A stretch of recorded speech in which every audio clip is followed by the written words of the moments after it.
have spent my entire life either at the schoolhouse, on the way to the schoolhouse, or talking about what happens in the schoolhouse. Both my parents were educators. My maternal grandparents were educators. And for the past 40 years, I've done the same thing. And so needless to say, over those years, I've had a chance to look at education reform from a lot of perspectives. Some of those reforms have been good, some of them have been not so good. And we know why kids drop out. We know why kids don't learn. It's either poverty, low attendance, negative peer influences. We know why. But one of the things that we never discuss, or we rarely discuss, is the value and importance of human connection. Relationships. James Comer says that no significant learning can occur without a significant relationship. George Washington Carver says all learning is understanding relationships. Everyone in this room has been affected by a teacher or an adult. For years, I have watched people teach. I have looked at the best and I've looked at some of the worst. A colleague said to me one time, they don't pay me to like the kids. They pay me to teach a lesson. The kids should learn it. I should teach it. They should learn it. Case closed. Well, I said to her, you know, kids don't learn from people they don't like.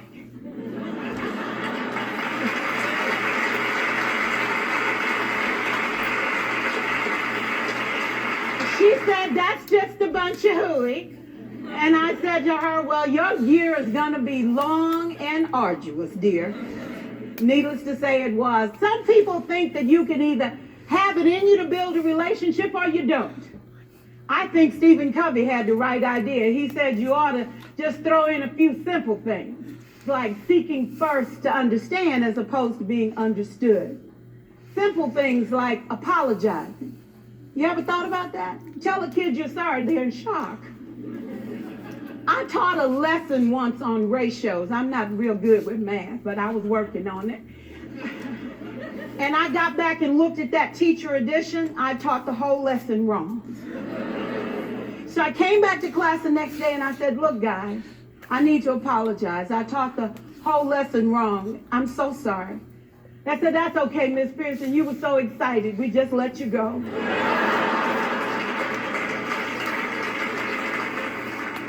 I have had classes that were so low, so academically deficient that I cried.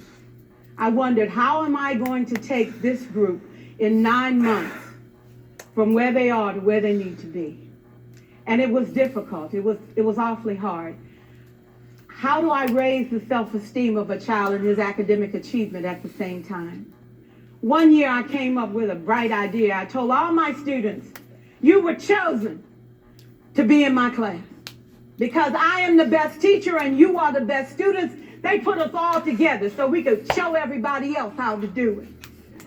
One of the students said, really?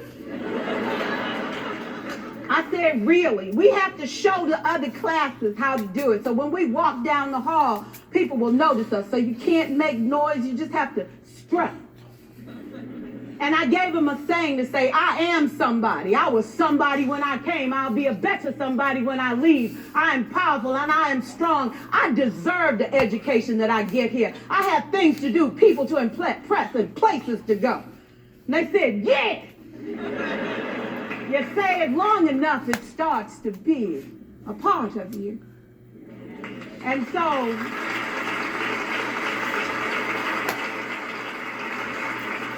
I gave a quiz, 20 questions. Student missed 18. I put a +2 on this paper and a big smiley face. He said, Miss Pierson, is this an F? I said, yes.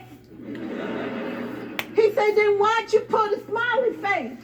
I said, because you on the roll. You got 2 right, you didn't miss them all.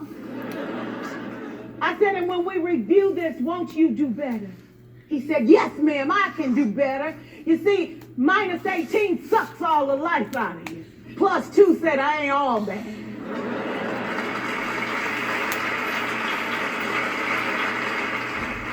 4 years, I watched my mother take the time at recess to review, go on home visits in the afternoon, buy combs and brushes and peanut butter and crackers to put in her desk drawer for kids that needed to eat, and a washcloth and some soap for the kids who didn't smell so good. See, it's hard to teach kids who stink. And kids can be cruel. And so she kept those things in her desk, and years later, after she retired, I watched some of those same kids come through and say to her, you know, Miss Walker, you made a difference in my life. You made it work for me. You made me feel like I was somebody when I knew at the bottom I wasn't. And I want you to just see what I've become. And when my mama died 2 years ago at 92, there were so many former students at her funeral. It brought tears to my eyes, not because she was gone, but because she left a legacy of relationships that could never disappear. Can we stand to have more relationships? Absolutely. Will you like all your children? Of course not. And you know your toughest kids are never absent. Never. You won't like them all, and the tough ones show up for a reason. It's the connection. It's the relationships. And while you won't like them all, the key is they can never, ever know it. So teachers become great actors and great actresses, and we come to work when we don't feel like it, and we listen to policy that doesn't make sense, and we teach anyway. We teach anyway because that's what we do. Teaching and learning should bring joy. How powerful would our world be if we had kids who were not afraid to take risks, who were not afraid to think, and who had a champion? Every child deserves a champion, an adult who will never give up on them, who understands the power of connection and insists that they become the best that they can possibly be. Is this job tough? You betcha. Oh God, you betcha. But it is not impossible. We can do this. We're educators. We're born to make a difference. Thank you so much.